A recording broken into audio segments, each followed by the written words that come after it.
Alors, bien-aimés, une fois de plus, je nous souhaite la bienvenue à la table du Seigneur. Nous nous souvenons, le Seigneur nous a demandé de manger son pain et de boire son sang. Il a demandé de faire ceci en mémoire de lui. Alors, chaque fois donc que nous prenons son corps et que nous prenons son sang, nous commémorons en quelque sorte sa mort et sa résurrection. Souvenez-vous la manière par laquelle le Seigneur est mort et pourquoi le Seigneur est-il mort. Nous savons que par sa mort, il a payé notre dette. Il nous a donné le don gratuit de la vie éternelle. C'est un don gratuit. Il est gratuit. Ça veut dire nous n'avons rien fait pour mériter. Nous ne le méritons pas. C'est parce que Jésus nous a donné, il nous a offert. Nous l'avons reçu sans aucune contrepartie. Nous voyons Jésus durant toute sa vie. Jésus était 100% homme et 100% Dieu. En tant qu'homme, il pouvait avoir faim, comme chacun de nous. Il pouvait avoir soif, comme chacun de nous. Il était tenté de toutes les manières, comme vous et moi, nous sommes tentés. Il est passé par plusieurs épreuves. Mais dans toutes les épreuves et dans la multitude même des tentations, la Bible déclare Jésus n'a jamais péché. Il n'a jamais péché. Alors, Jésus était Dieu en même temps parce que toute la nature, toute la divinité habitait en lui. C'était Dieu, ne perdons pas de vue. Bien qu'il avait un corps terrestre, un corps humain comme vous et moi, mais toute la divinité habitait en lui. Alors, Jésus, dans son ministère terrestre, pouvait accomplir de grandes choses. Nous avons vu ressusciter les morts, il guérissait les malades, il a fait tant et tant de miracles. Il a mené une vie sans péché. Alors, pourquoi est-ce qu'il est venu? Nous le savons. Jésus est venu, comme je l'ai dit tantôt, pour chacun de nous. Parce qu'il a fallu que quelqu'un meure. La Bible dit que le salaire du péché, en fait, c'est la mort. C'est la mort. Ça veut dire quoi? Ça veut dire que la seule façon pour l'homme de résoudre le problème du péché, c'était de mourir. Alors, il a donc fallu que quelqu'un prenne notre place parce que l'homme n'était pas capable de résoudre son propre problème. Alors, il a donc fallu que Dieu prenne l'apparence humaine parce que ça prenait quelqu'un capable de mourir pour pouvoir aller aux enfers et libérer l'homme une fois pour toutes. Donc, c'est pour cela que Jésus s'est fait chair. Il s'est fait homme. Et nous savons très bien que le premier homme qui était Adam a échoué. Et le second, Jésus, a réussi. Et la Bible dit, tous pêchent parce que Adam a péché. Donc, par un homme qui est Adam, le péché est entré dans le monde, le péché est entré dans l'humanité. La mort a suivi, la maladie et toutes les conséquences ont suivi. Mais par un autre homme, c'est-à-dire Jésus, la vie est entrée. Donc, ça veut dire que celui qui croit à Jésus a la vie. Et je rends grâce à Dieu parce que le Seigneur nous a fait grâce de le connaître. Donc, au travers de Jésus, nous qui sommes ses enfants, nous avons le don de la vie éternelle. Jésus a payé le prix pour nous. Sur la croix, souvenons-nous. Il a dit, tout est accompli. Il a tout accompli pour nous. Notre salut a été accompli. La vie éternelle a été accomplie. Le pardon a été accompli. Il a tout accompli. Entièrement tout.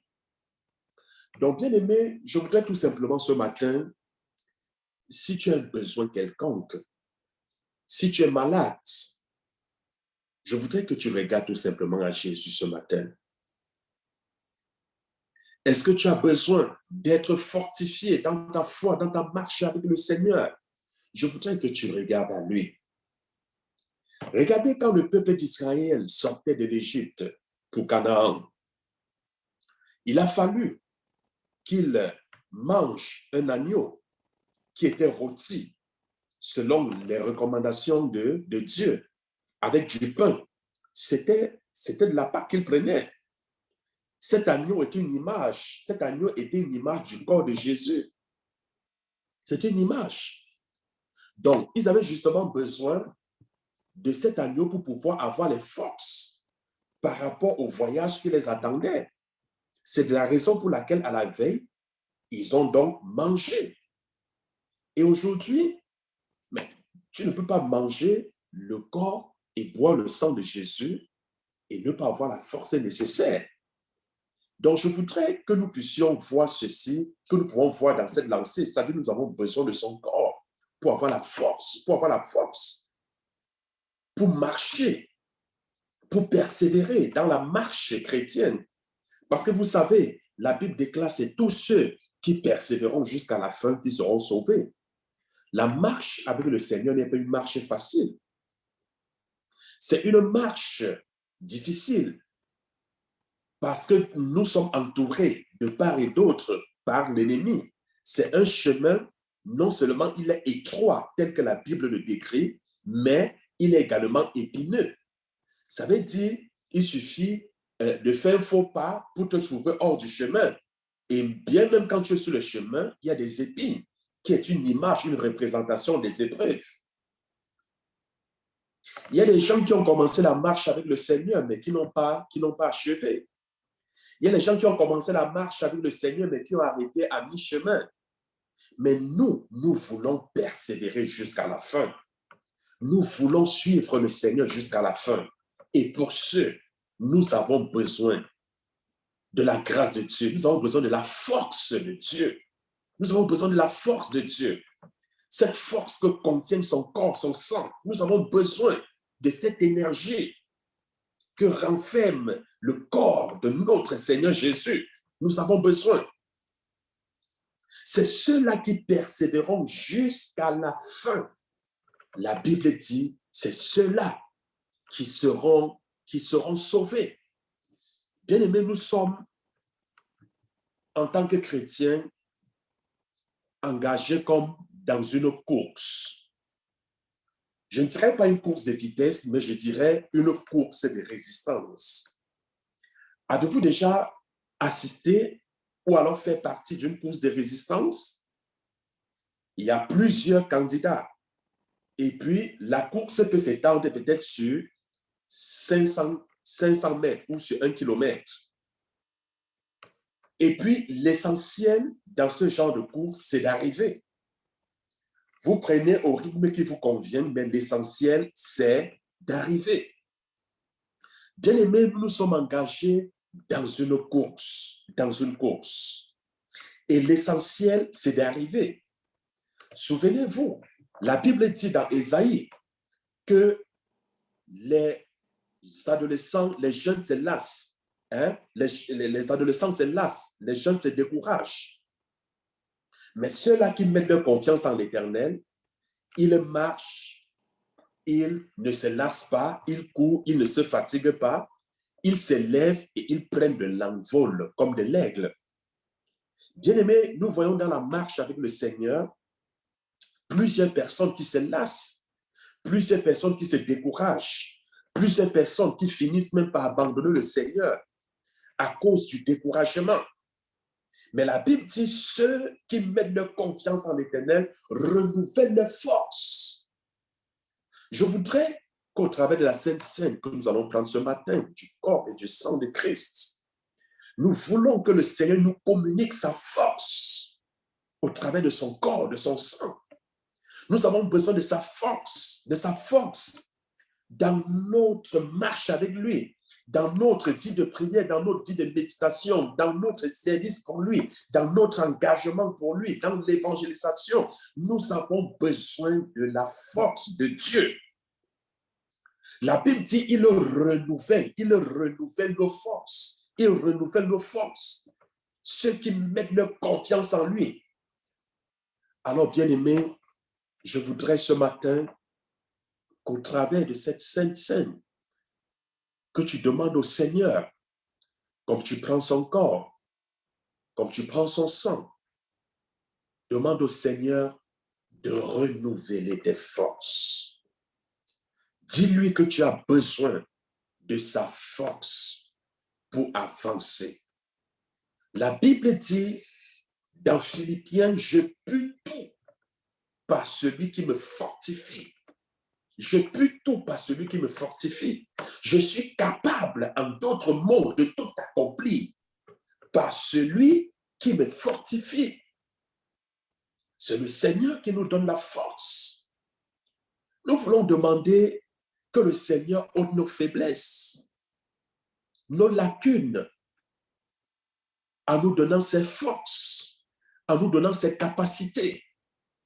Nous avons besoin des capacités du Seigneur, nous avons besoin de ses forces, nous avons besoin de sa grâce, bien-aimée. Alors, quand le peuple d'Israël mangeait donc ainsi l'agneau, c'était pour avoir assez de force, la force nécessaire, la force suffisante par rapport au voyage, au long voyage qui les attendait. Et ce voyage de l'Égypte pour Canaan est une image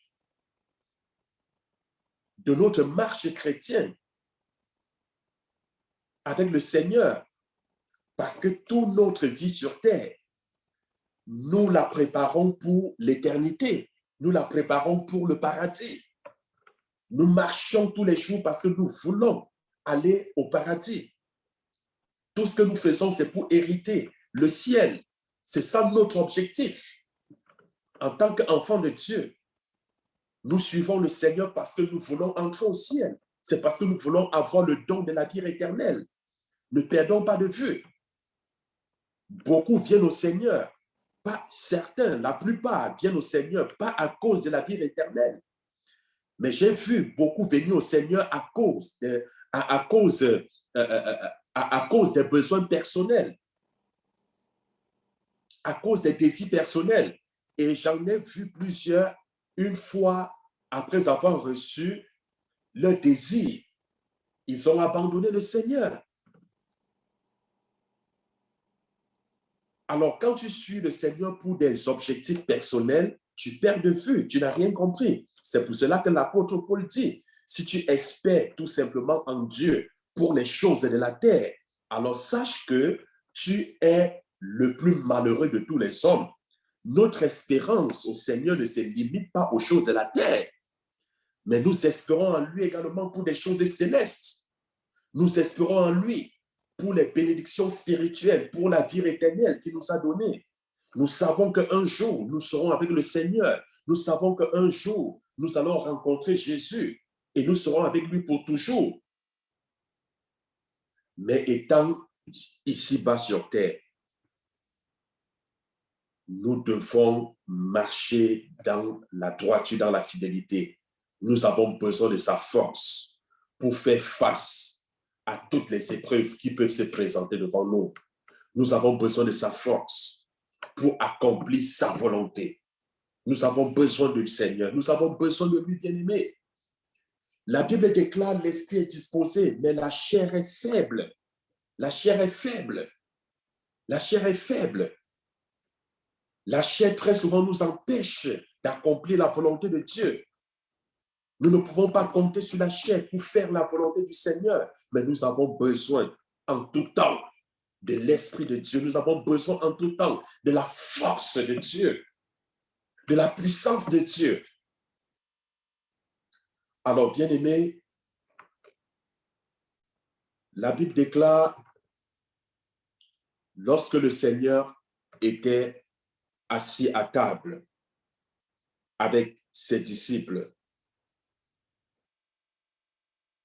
la Bible dit Il prit une coupe et rendit grâce. Il dit, prenez cette coupe et buvez-la. Ceci est mon sang qui sera répandu pour vous. Alors, je voudrais donc prier que le Seigneur bénisse ce vin et ce pain. Que la puissance de Dieu puisse agir. Et présentement, nous ne voyons plus ce vin comme étant le vin qui était fait par les hommes, qui était produit par la terre, ni ce pain qui était fabriqué à partir de la farine. Mais par la foi, nous voyons le sang de Jésus et son corps. Alors la Bible déclare, il prit dans la coupe, il rendit grâce à Dieu. Ainsi, Seigneur, je te rends également grâce. Ô Dieu Tout-Puissant, Seigneur, pour ton sang que tu as versé pour chacun de nous. Par ton sang, Seigneur, tu nous as libérés. Tu as payé nos dettes. Tu nous as donné la victoire sur l'ennemi. Tu as pourvu à notre guérison. Et nous te disons merci pour ce sang. Seigneur, merci pour ton sang. Et tu nous donnes la grâce ce matin de pouvoir prendre. Je voudrais que tu tiennes également ton pain, le pain que tu as pris. Ensuite, la Bible dit, il prit du pain et après avoir rendu grâce, il le rompit et le donna en disant, ceci est mon corps qui est donné pour vous. Faites ceci en mémoire de moi. Alors, bien-aimé, ceci est le corps du Seigneur qui était donné pour toi, qui était donné pour moi.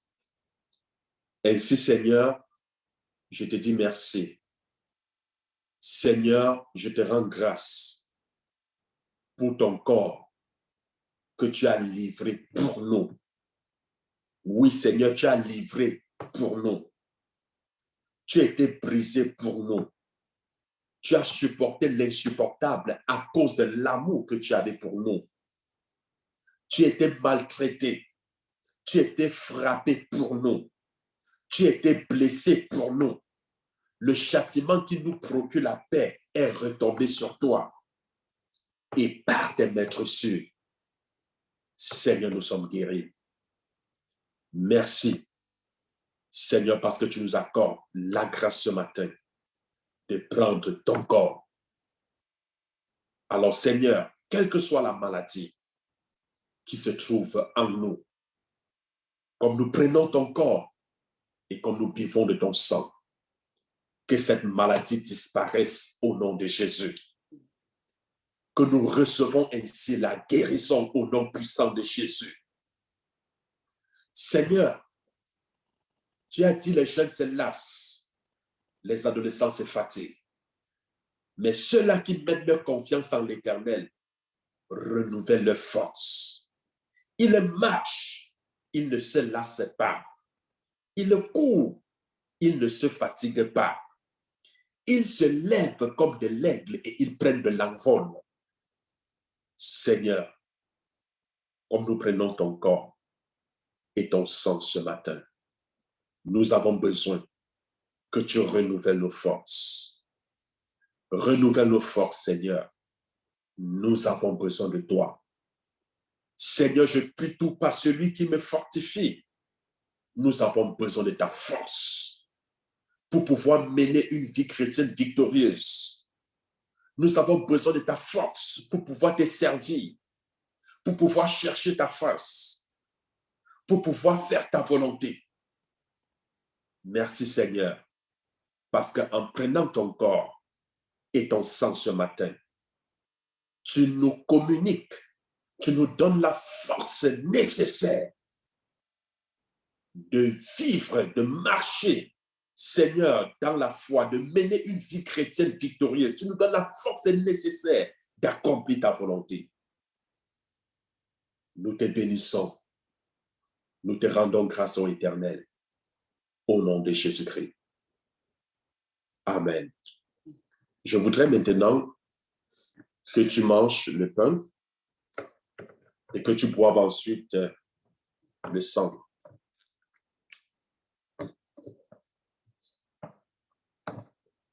Et tout ceci dans un esprit de prière.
Je voudrais que tu dises merci au Seigneur pour son sang et son corps que tu as pris ce matin. Dis-lui merci pour la guérison que tu es en train de recevoir par son sang et par son corps. Dis-lui merci pour la force qu'il te communique, qu'il est en train de te communiquer ce matin par son corps et par son sang.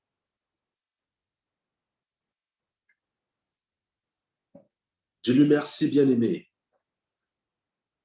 pour l'amour qu'il a pour toi.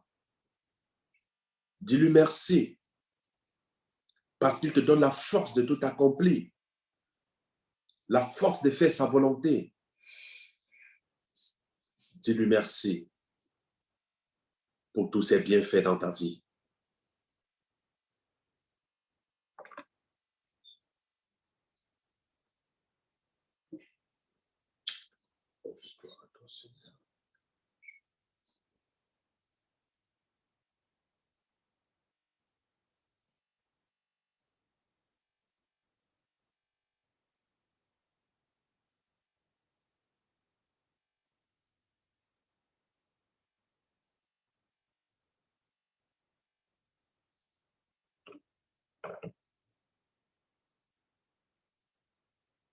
Au nom de Jésus. Amen. Amen. Amen. Amen.